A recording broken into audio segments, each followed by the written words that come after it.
Welcome to Glass of Bubbly, where we are exploring the world of Prosecco and food.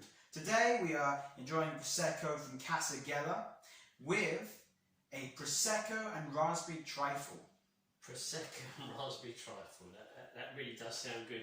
And looking at this being prepared in the kitchen, it was kind of wow. Yes, it does look trifly good, as one would say.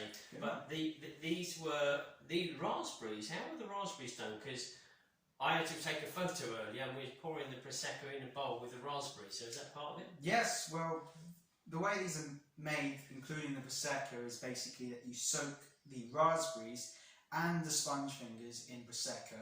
As well, we've also included the Prosecco into the cream as well. So we've got a lot of Prosecco in it. Listen, if you love Prosecco and you like desserts, this is for you. But first of all, we have got Casa Gheller. So how would you say this, Silver? I would say Bubbly. I like that word, but is it not Valdo Biaden? Valdo Biaden Congliano?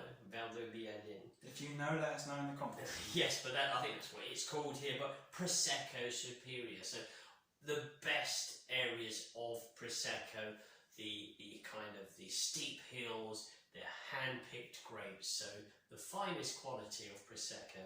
And here we have the extra dry label. And what did this get itself in? This won a bronze medal in the Summer Days category. So bronze medal Summer Days. That sounds good to me. It's smelling good here.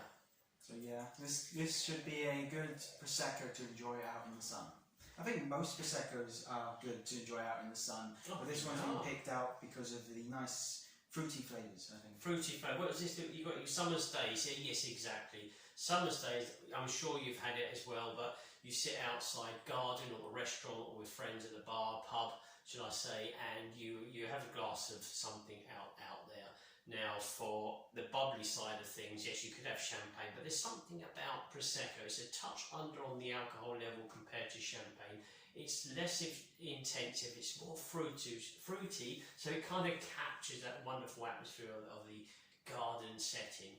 For me, that is. So, Prosecco, and as we've got the Casa Gheller here, and it's the extra dry. So we've got a little bit more sugar compared to the brut, and we're going to give it a go.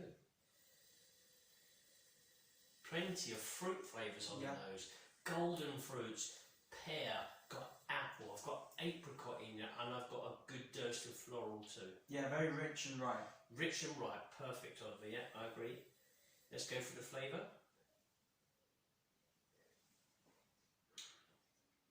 It's more of the same. Yeah, pretty much the same. So wonderful. Sweet kind of apricot.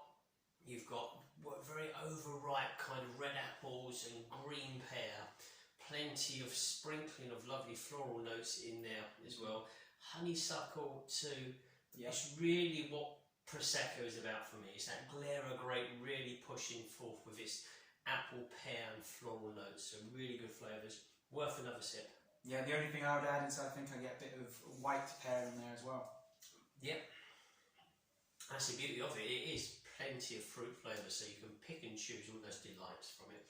So this is going to be a task here, because this looks like a full to the rim dessert here, and if it's full of Prosecco too, well wow, what a bonus. So we're going to give it a go, and then we'll pair. So this is not going to be easy. I'm going to try I'm making a bit of a mess, but I'm going to go for it.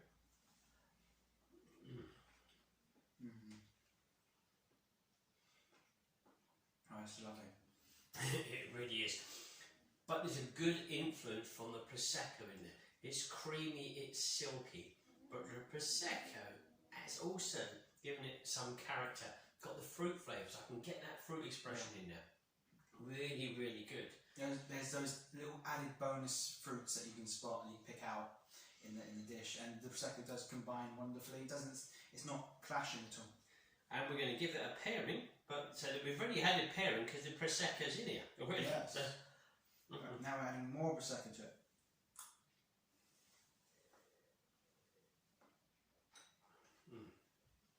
Really good. So, as we'd expect, the real sweetness of the dessert, there's plenty of sweetness, and there's some in the Prosecco that they literally kind of cancel each other out initially, and you're just left with pear, floral flavours, and a touch of creamy silkiness from the cream there, and even the custard. Is that custard we've got in there in the background? But it's really good balance of sweetness. Not overly with the combination with the Prosecco, it tones it down a touch, but you've got all of that silky, creamy sweetness still to enjoy. Exactly. Perfectly said. All I want is another bite.